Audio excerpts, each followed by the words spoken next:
今日喺深圳灣口岸接齊44位香港團友出發河源萬豪酒店。中午11點半到達餐廳食飯，有客家鹽焗雞、明爐燒鴨、清蒸魚、客家印豆腐等等嘅客家名菜俾到各位團友食噶。我哋大概中午3點零鐘到達河源萬豪酒店啊，酒店房間全新裝修下，2張1.3米嘅大床啊，全部都係陽光房嚟嘅，風景係超好噶，房間舒服又溫馨。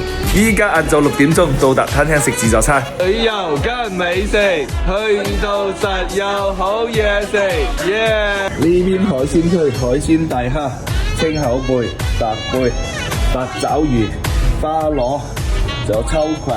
呢邊就係各種各樣嘅壽司俾到大家食。到刺身區嚇，呢個係海參、希靈魚仲有我哋靚嘅三文魚，仲有炭燒生蠔、炭燒排骨，仲有師傅現場煎嘅雞扒、牛扒、豬扒，睇見都流晒口水啊！熟食區有炒粉、豉椒花甲同埋花螺、生菜同埋扇貝。呢邊係煎炸區，炸多春魚啊、炸雞翼啊、炸烤腸啊、椒鹽三文魚、魚皮啊、海鮮大蝦，仲有椒鹽瀨尿蝦、小龍蝦呢個蒜苔炒臘肉，又靚又爆膏嘅大閘蟹嚇，仲有炒飯添。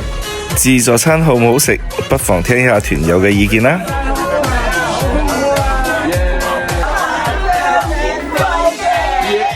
我哋打麻雀免費，卡拉 OK 都係免費唱噶。到咗晚黑仲有宵夜雞粥俾到各位團友食噶。